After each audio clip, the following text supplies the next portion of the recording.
Hello everyone, welcome to Watch Our Vlog. I'm Lu Chenyu from Nanyang, Henan Province. My friends and I came from different parts of China, and we are currently studying in Hong Kong. Today, we are very pleased to share our cross-cultural experience with you. Thanks to all our team members for contributing to this video. Let us introduce ourselves. We have Lin Yun from Shantou, Guangdong Province, Liu Jianyi from Jian, Jiangxi Province, Lu Chenyu from Nanyang, Henan Province, Liu Yi and Liu Hongyun from Heihe and Cuihua, Heilongjiang Province. We have all come to Hong Kong to study and have had wonderful experiences exploring the city and learning from each other's cultures. Now, let's enjoy a short video reflection on my intercultural journey with my friends this year. Oh my god, tell me everything! We like stars, yeah baby, they're astronomers. Look at everybody camping out with their binoculars. All up in the headlines, me and the wifey. But let them gossip, girl, Blake Lively. I don't know where they're getting their news, but I'm not mad if tonight it goes true. Ooh, let's start some rumors. I wanna start some rumors with you. I wanna start some rumors with you. Yeah.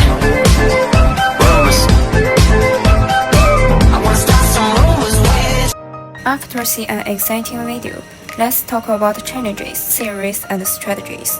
For us with diverse cultural backgrounds, we often face various cross-cultural challenges, such as language barriers, cultural difference, different diet habits, academic disparities, and dissimilar social norms. In this class, we have learned a lot of relevant cross-cultural theories. So, how can we apply these theories to address these challenges? Now, let's see some examples and our strategies.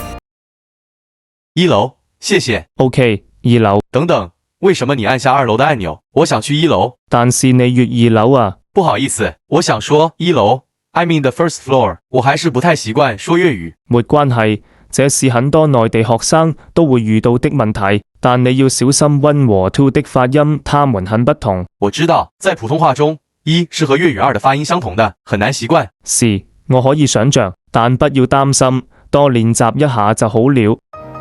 According to the situation, the first challenge is about language barrier.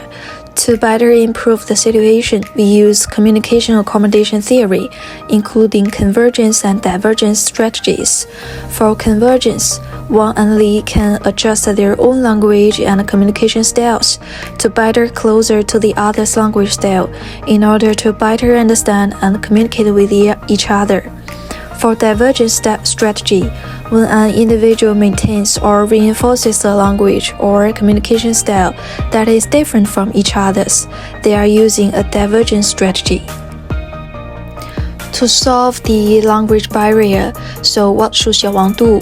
First method is about language learning and practice. He can gradually become familiar with and learn Cantonese pronunciation and common expressions through daily interactions and peer discussions. The second method is about seeking help and feedback.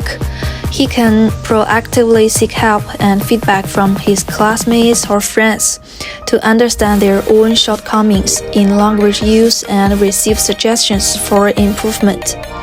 All in all, by applying communication accommodation theory, Xiaowang and Li can adjust their communication styles to reduce language barriers.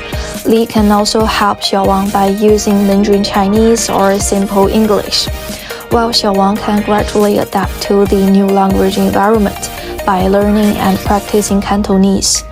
This mutual adaptation and adjustment process not only helps resolve the current communication issues, but also fosters better understanding and friendship between them. Your communication style here is quite direct. I feel it's a bit impolite. Haha, you think we're too blunt, right? This is the Hong Kong style. We value being direct and expressing our thoughts clearly. But back in my home in the mainland China, people are generally more euphemistic in their speech. Oh, I see, it's a cultural difference. No problem. You'll get used to this style gradually. Yeah, I'll try my best. Cultural dimension theory is a framework used to understand and compare cultural difference between different countries or regions.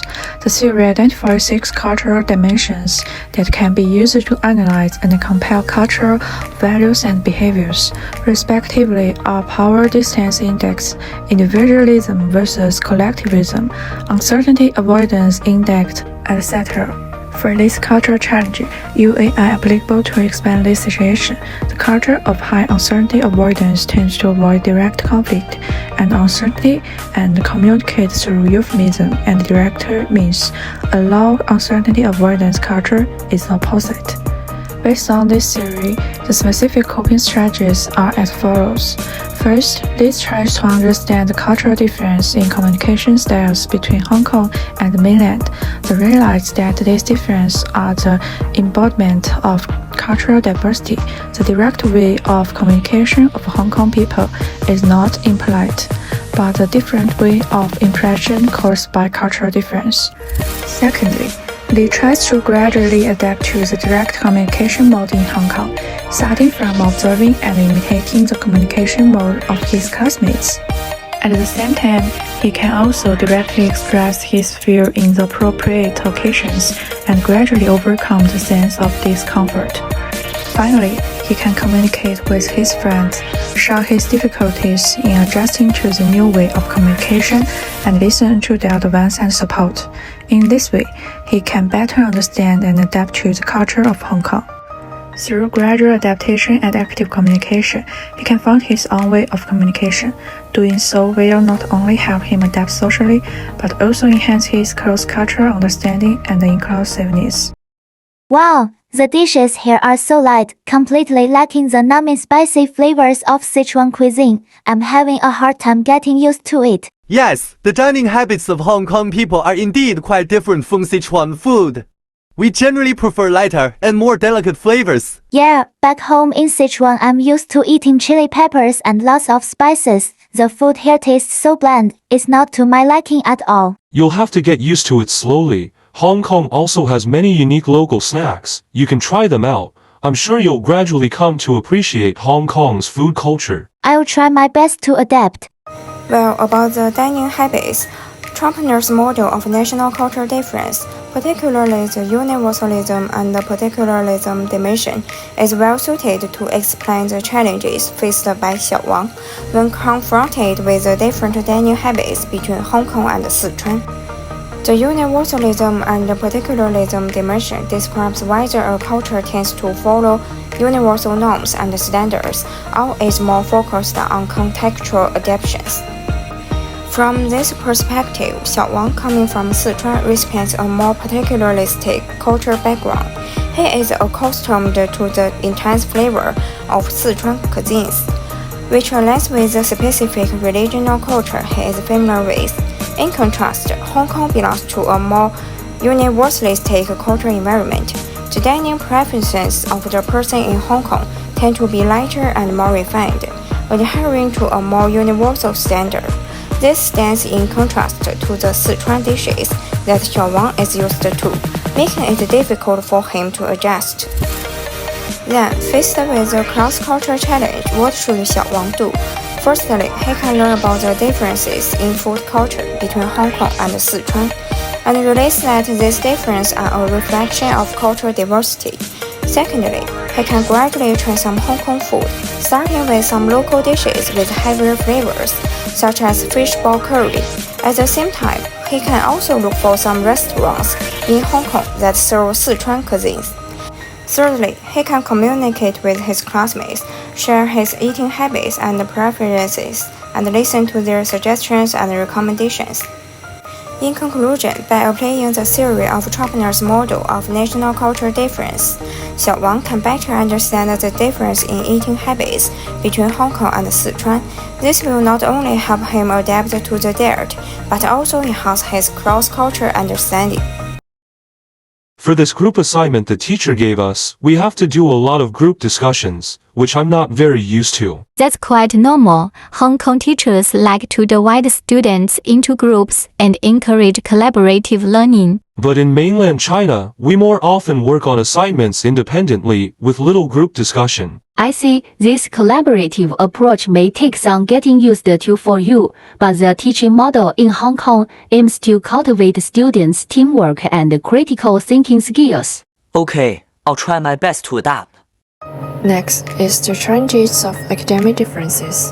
In collectivist cultures such as mainland China, individuals tend to rely on the collective and emphasize group harmony and cooperation.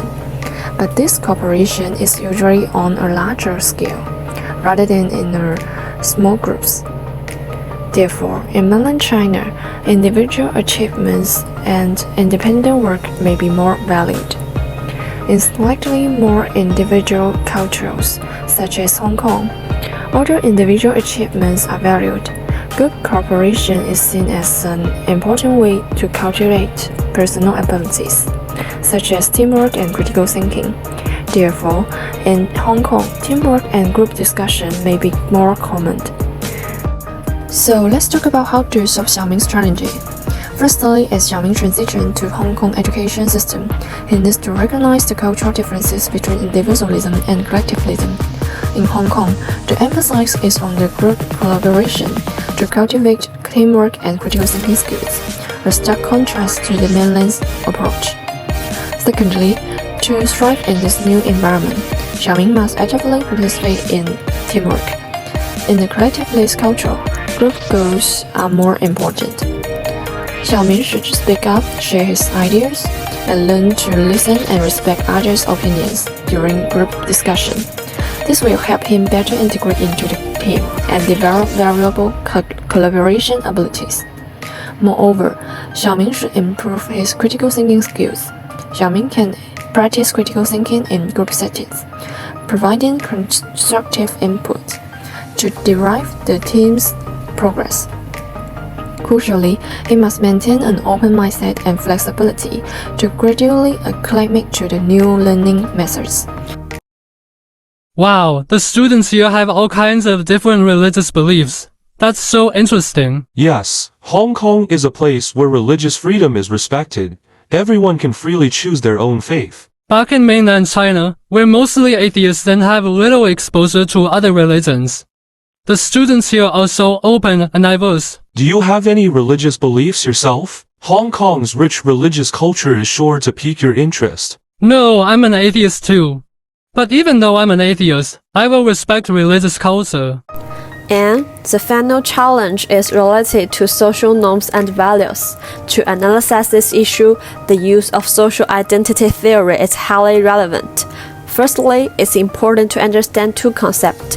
The in-group refers to the group with which an individual identifies, while the out-group pertains to groups they don't identify with. In this case, their in-group is the atheistic community in mainland China, with the students from different religions background in Hong Kong are the out-groups. For D, the situation is exactly the opposite. This creates a clash of their perceptions. Therefore, to address their issue, we provide Lee with some solutions.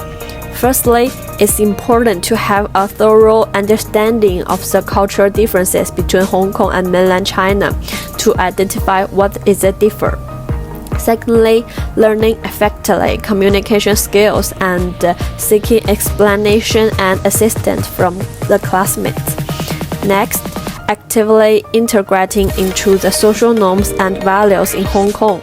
Lastly, developing cross-cultural adaptation abilities. I believe through these methods, Lee can effectively overcome this challenge. Although we presented a few role-play scenarios, I believe that everyone has encountered similar problems in your past cross-cultural experiences.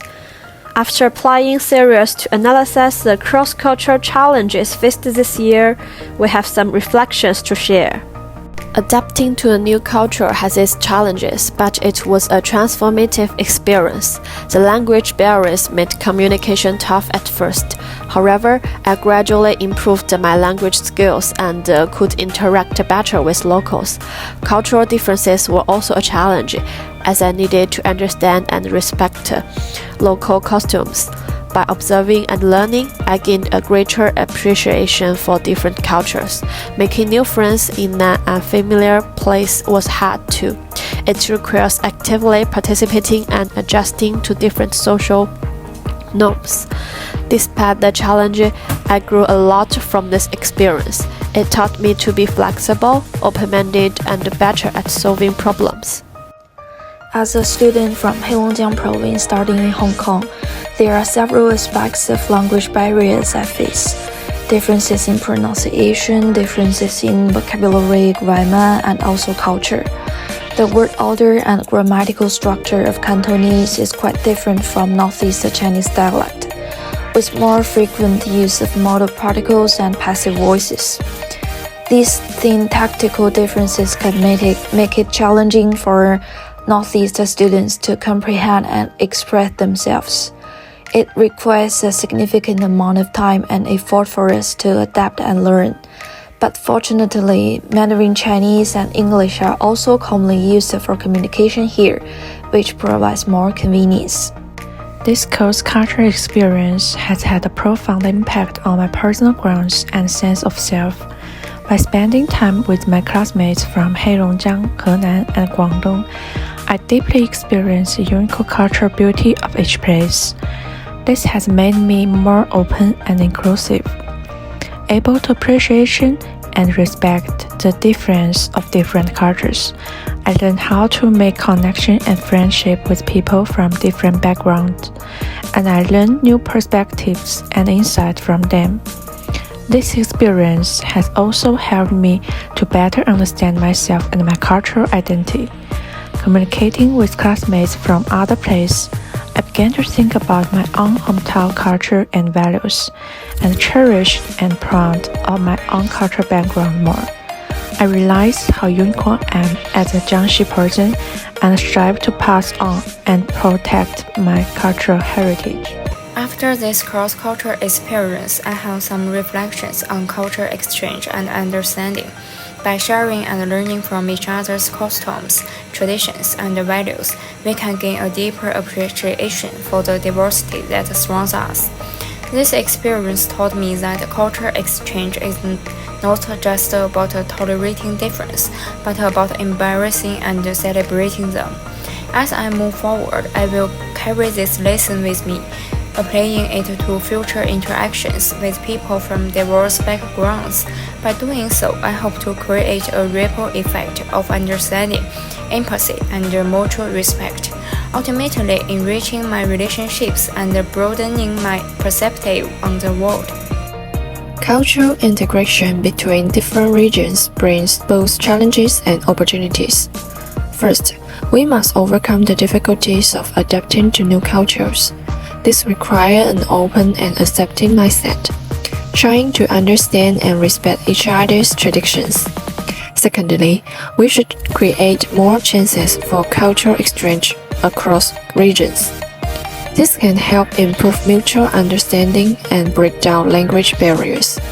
Furthermore, embracing diverse cultural elements in our personal growth can broaden our horizons and enhance our overall abilities. We can learn new communication skills and expand our prospects. Thank you for watching our vlog. We hope you enjoy our cross-cultural journey and gain new knowledge about Chinese culture. We look forward to you sharing as well. Thank you all.